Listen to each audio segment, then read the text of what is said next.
Salmo, capítulo de número 44, somente o verso 1 diz: Ó Deus, nós ouvimos com os nossos ouvidos e nossos pais nos têm contado os feitos que realizaste em seus dias nos tempos da antiguidade. O Salmo de número 44, ele tem como autor os filhos de Corá. Corá foi um daqueles líderes que se levantaram ali contra Moisés. Ele fez um motim, levantou ali uma má liderança, uma má congregação para se levantar contra a liderança de Moisés.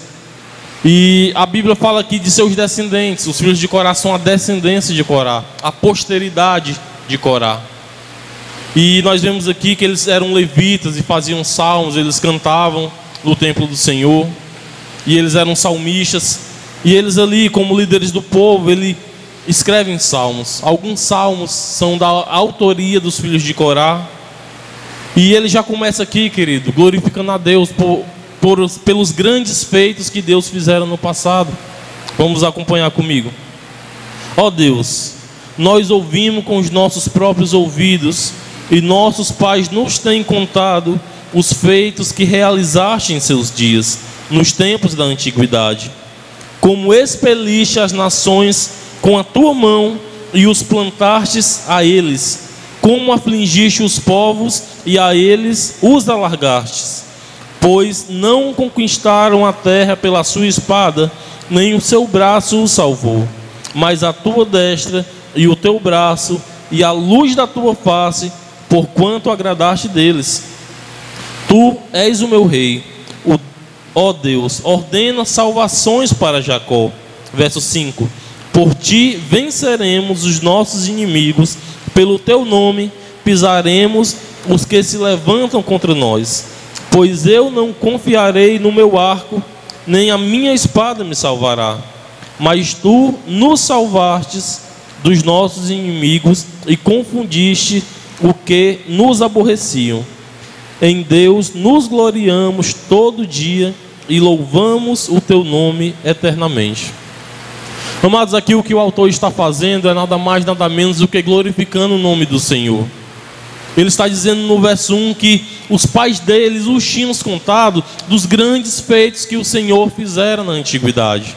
É obviamente fazendo menção da saída do povo da terra do Egito, da peregrinação no deserto e da entrada na terra de Canaã.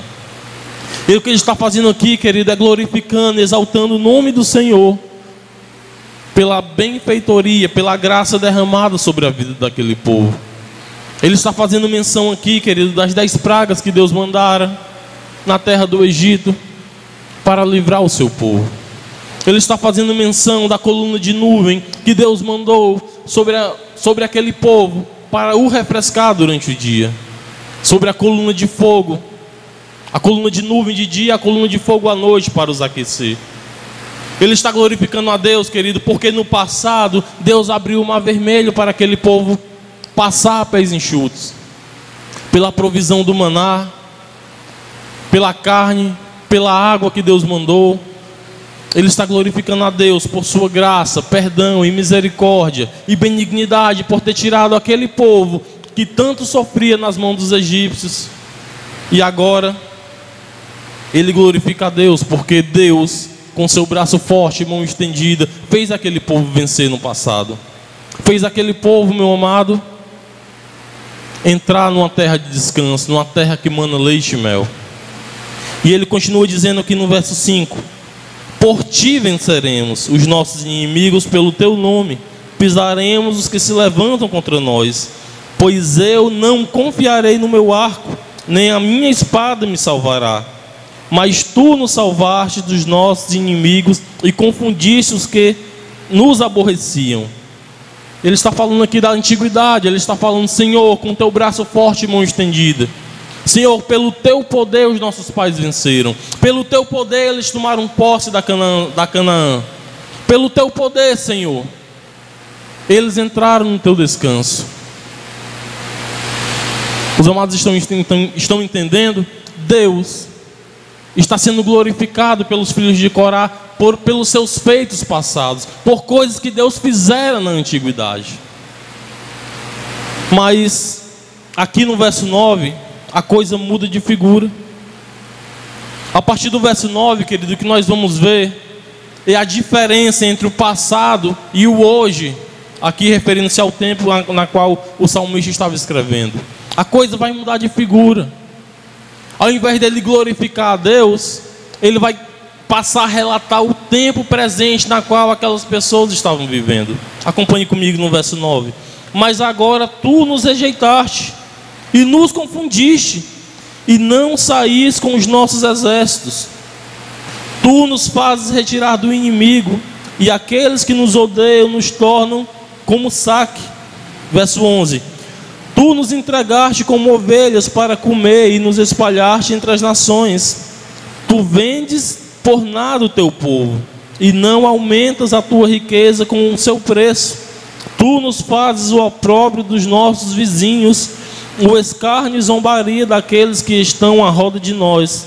Tu nos pões por provérbios entre as nações, por movimento de cabeça entre os povos. A minha confusão está constantemente diante de mim, e a vergonha do meu rosto me cobre.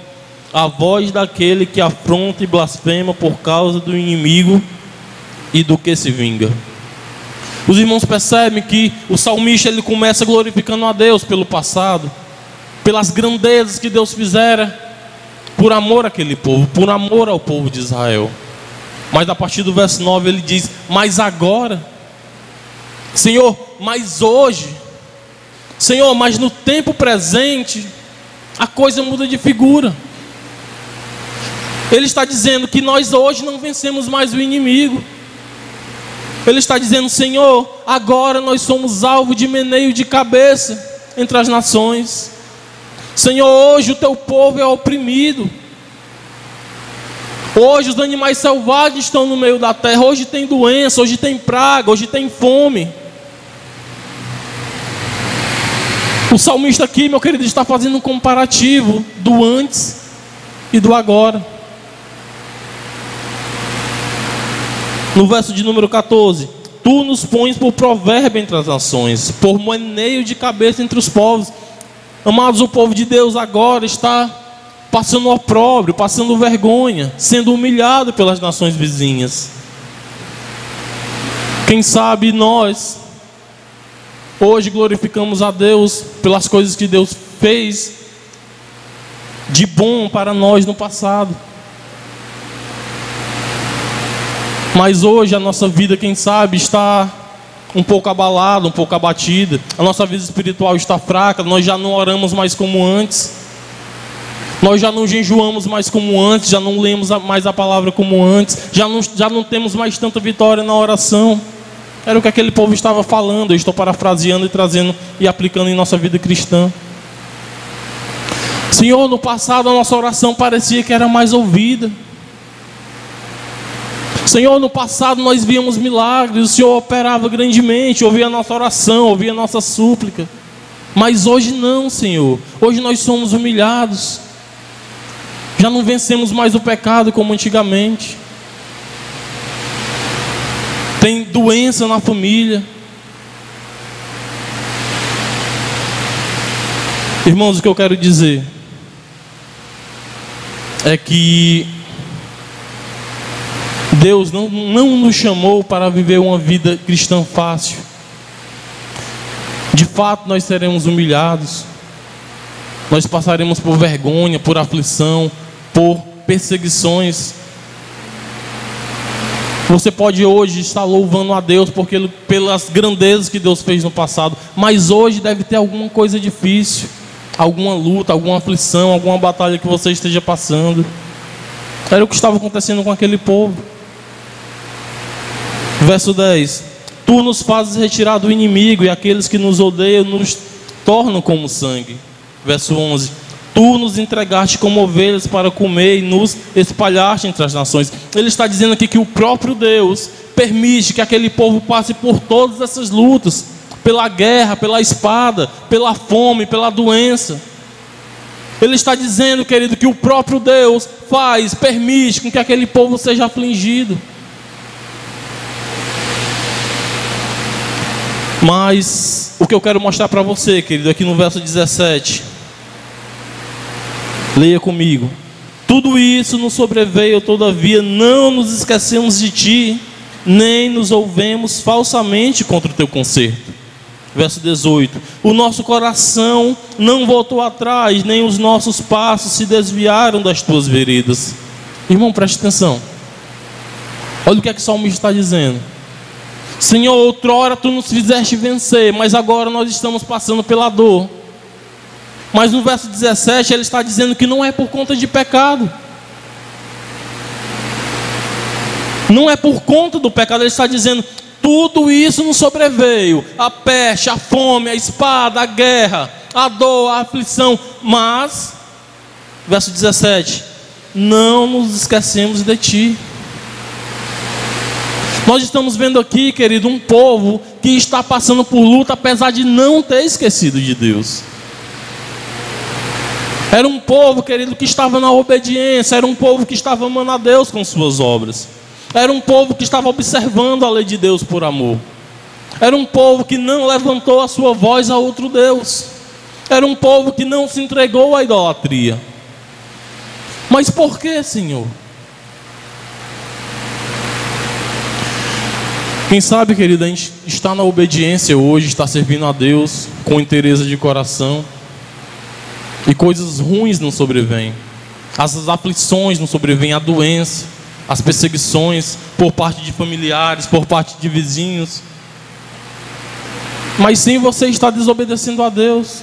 Irmão Aruceli, como é que pode? Aquele povo não estava em desobediência, estava passando por tudo isso, pela espada, pela dor, pela guerra, estavam sofrendo vergonhas.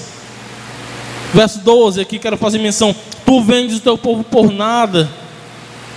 Deus estava permitindo que aquele povo fosse vendido para as nações vizinhas para servir como escravo, mas sem estar na desobediência.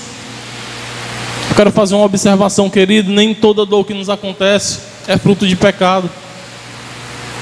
Um exemplo bom para citar aqui é Jó. Jó não estava em pecado, e Deus permitiu que ele perdesse num só dia os seus 10 filhos, os seus bens, a sua saúde. Querido, às vezes Deus prova a nossa fé. Às vezes Deus quer provar a fé do seu povo. A Bíblia fala, querido,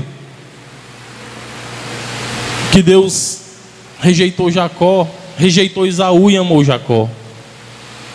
Mas Jacó, ele foi afligido, porque Deus corrige o filho que ama. Hebreus capítulo 12 diz: eu corrijo e castigo a tantos quanto amo e tenho por filho. Se você é filho de Deus, você pode estar passando por correção na tua fé, para ver se você se mantém de pé. Deus pode estar provando a sua fé para saber se de fato você é um cristão verdadeiro, se vai continuar na fé cristã ou vai abandonar a Deus. Quero repetir o verso 16, verso 17. Tudo isso nos sobreveio, todavia não nos esquecemos de ti, nem nos ouvemos falsamente contra o teu conserto. Verso 18. O nosso coração não voltou atrás, nem os nossos passos se desviaram das tuas veredas.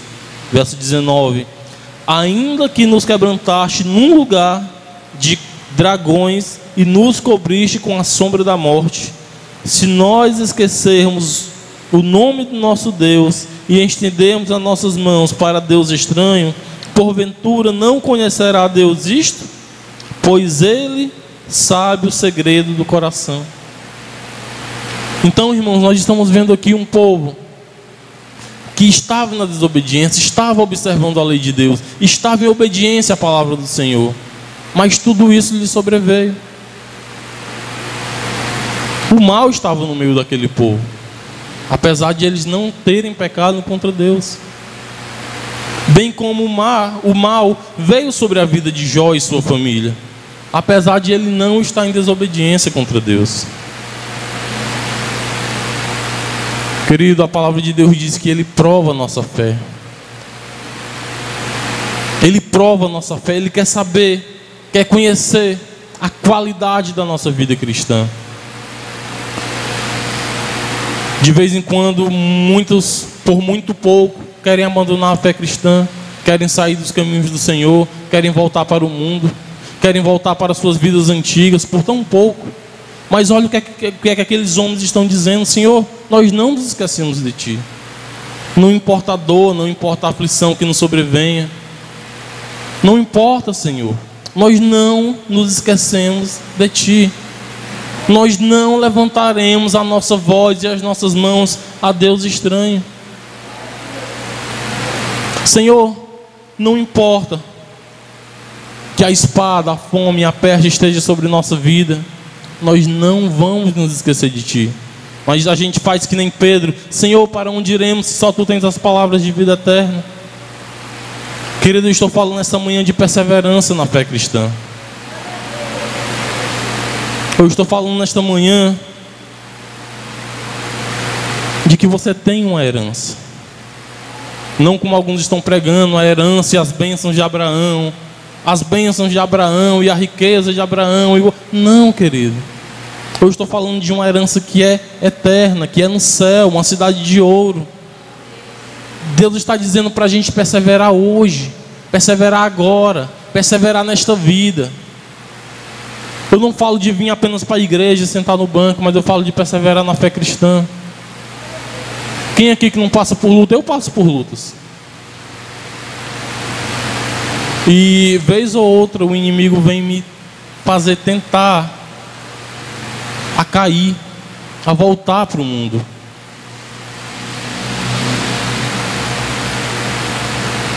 E por mais difícil que pareça, por mais difícil que possa parecer, eu digo não. A força não vem de mim, a força vem do alto. A força vem do céu. Querido, se você pensa que a tua força para você permanecer na fé cristã vem de ti, você está completamente enganado, completamente errado. Não importa a aflição que você esteja sentindo hoje, saiba que a força vem do alto. A força vem dos altos céus. Deus te dá força. Apenas creia nele. E Mauricélio, mas está difícil. É no meu casamento, são os meus filhos, é no trabalho, é na faculdade. Querido, eu quero ler com você de novo. Olha o que é que aquele povo passou, verso 9. Mas agora tu nos rejeitaste, nos confundiste e não saíste com os nossos exércitos. Verso 10. Tu nos fazes retirar do inimigo aqueles que nos odeiam e nos tomam como saque. Tu nos entregaste como ovelhas para comer e nos espalhaste entre as nações. Tu vendes o teu povo por nada e não aumenta tuas riquezas com o seu preço. Tu nos fazes opróbrio e dos nossos vizinhos, o escárnio e a zombaria daqueles que estão à roda de nós, querido. Olha o que é que aquele povo passava. Eu tenho certeza que nem eu e nem você não passa 1% do que aquele povo estava passando. Quando ele fala aqui de perseguição, é perseguição de morte. Quando ele fala aqui que no verso de número 12, tu vendes por nada o teu povo, ele está dizendo: Senhor, o Senhor vende o teu povo por nada. Não que Deus estava vendendo o seu povo, mas que Deus estava ali permitindo que aquele povo fosse vendido como escravo para as nações vizinhas.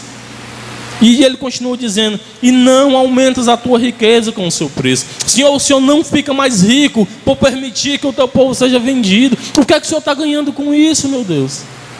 E ele estava ali cheio de questionamentos, não murmurando, é claro.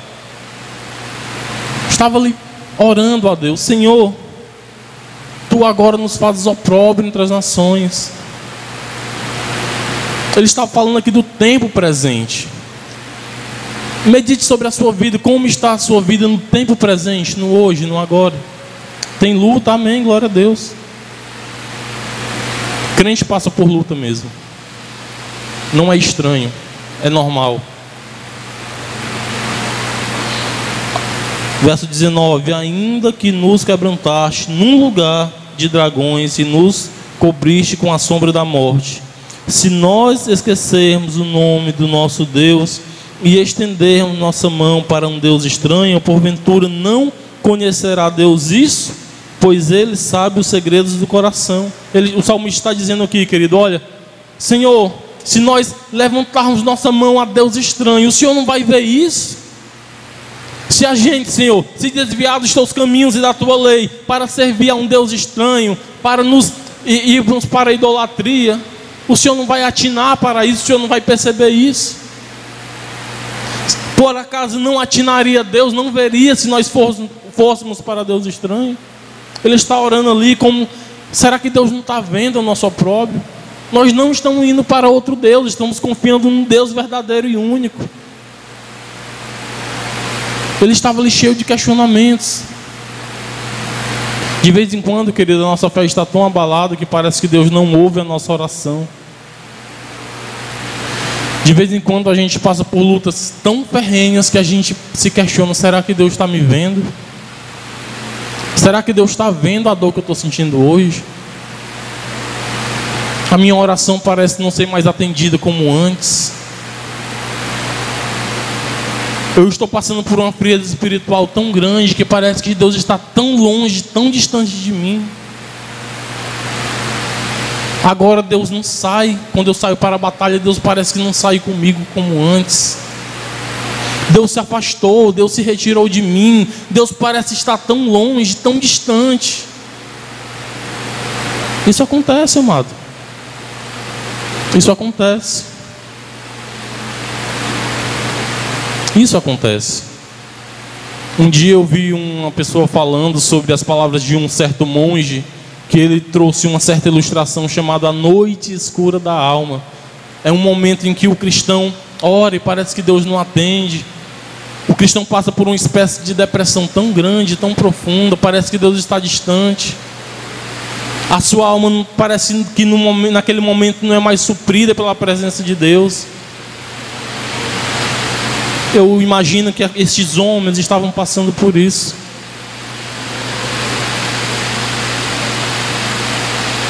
Verso de número 22. Sim, por amor de ti somos mortos todo dia, somos reputados como ovelhas para o matadouro. Desperta, porque dorme, Senhor. Acorda, não nos rejeites para sempre. Por que escondes a tua face e te esqueces da nossa miséria e da nossa opressão? Pois a nossa alma está abatida até o pó, o nosso corpo curvado até o chão. Levanta-te em nosso auxílio e resgata-nos, por amor das tuas misericórdias. Querido salmista, ele vai concluir aqui a sua obra literária, clamando ao Senhor,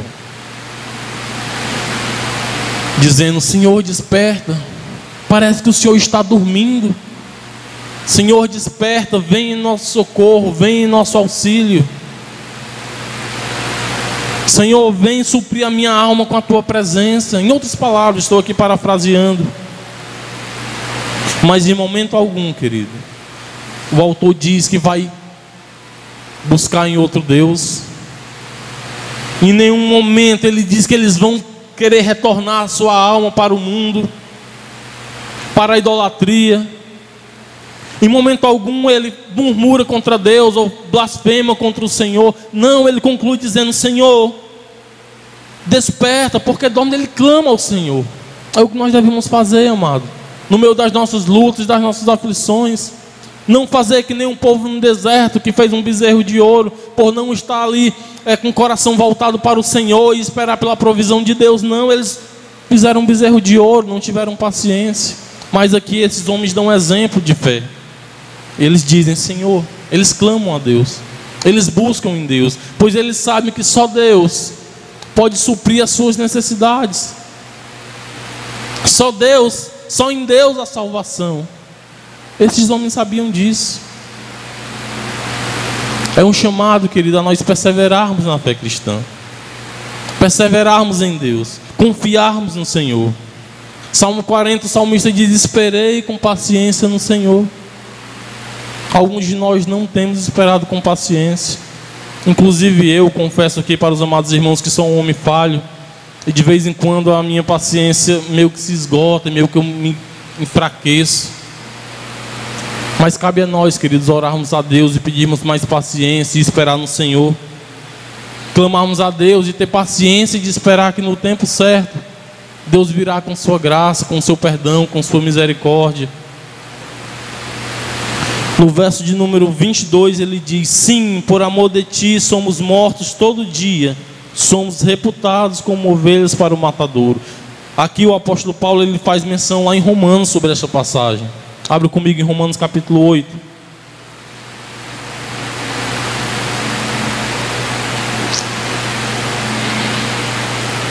Glória a Deus, aleluia. Romanos capítulo de número 8.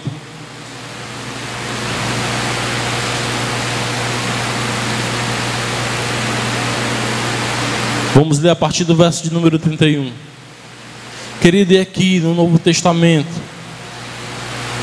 a mesma coisa que os filhos de Corá estão dizendo lá atrás, Paulo diz aqui para nós, no Romanos capítulo 8, a partir do verso 31, que diz: que diremos, pois, destas coisas? Se Deus é por nós, quem será contra nós? Aquele que nem mesmo seu próprio filho poupou, antes o entregou por todos nós, como nos não dará também com ele todas essas coisas? Quem tentará acusação contra os escolhidos de Deus? É Deus quem os justifica. Quem os condenará?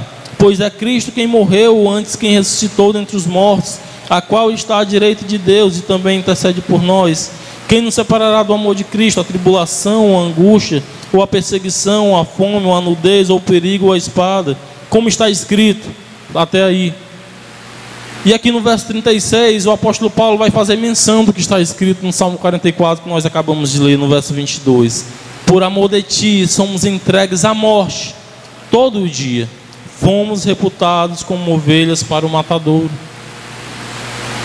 Ele está dizendo: Senhor, porque nós te amamos, todos os dias nós somos afligidos, somos entregues como ovelhas para o matadouro. Aqui Paulo diz, como está escrito, fazendo menção das escrituras do Antigo Testamento, da Antiga Aliança. Senhor, como escreveram os filhos de Corá, todos os dias nós somos entregues à morte. O que ele está dizendo? Que os escolhidos de Deus, os eleitos de Deus, todo dia são afligidos. Hoje nós vemos nas igrejas sendo pregado uma fé fácil. Olha, vem para Cristo, que em Cristo tu vai ter só bênção, vai ser só vitória, como diz algumas músicas gospel aí. Mas a promessa de Deus, querido, para o crente verdadeiro é ser afligido todo dia, é passar por aflição, é passar por luta. Querido, não vai ser tudo fácil não. Você vai enfrentar. Para ser um cristão, Cristo diz: vem, me segue, toma a tua cruz. Cruz é instrumento de tortura. Cristo não prometeu facilidade. Cristo prometeu: olha, no mundo tereis aflições. Salmo 34, verso 10 diz: por muitas aflições passam o justo, mas o Senhor o livrará de todas. Não tem essa de fé fácil. O apóstolo Paulo, querido, em 2 Coríntios capítulo 11, a partir do verso 24, ele vai dar uma lista de coisas que ele sofreu por amor ao Evangelho: frio, fome, nudez, perseguição, açoite, prisão, naufrágio, e a lista só cresce.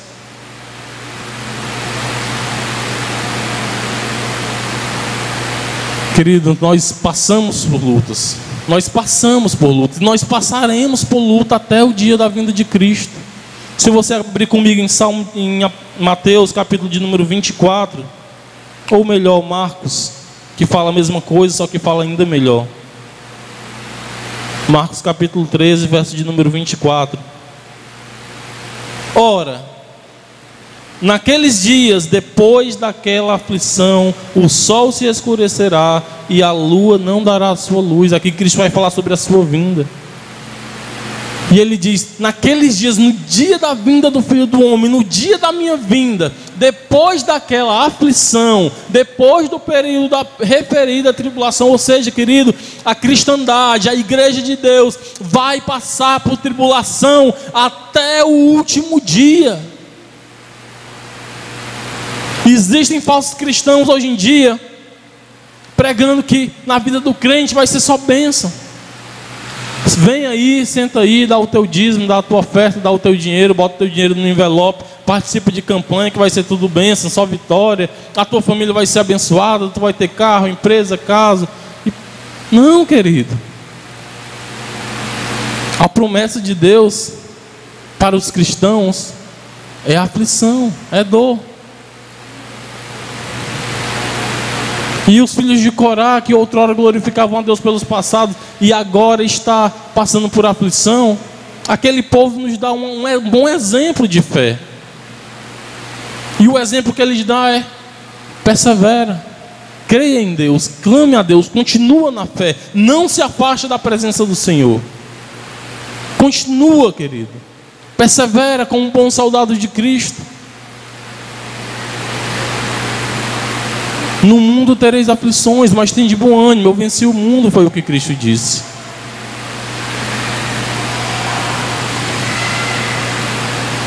Volta para Romanos capítulo 8.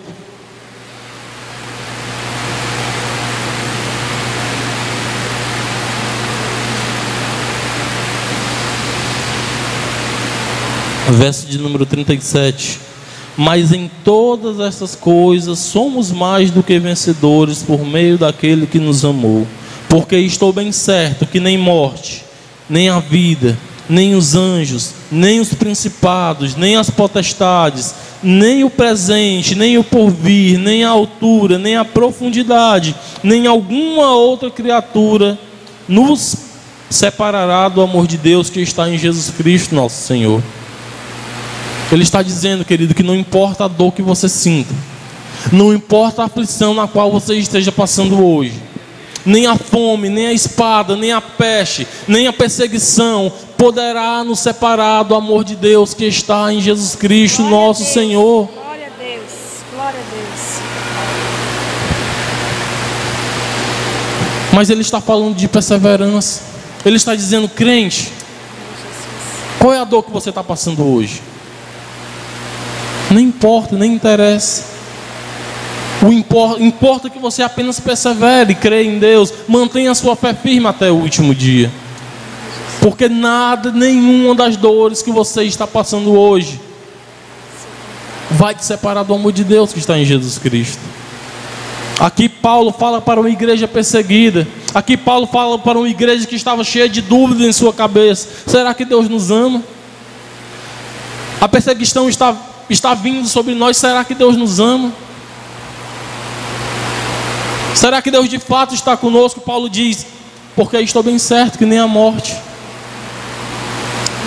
nem a vida, nem anjos, nem potestades, nem principados, nem as potestades, nem o porvir, nem a altura, nem a profundidade, não importa a circunstância, querido.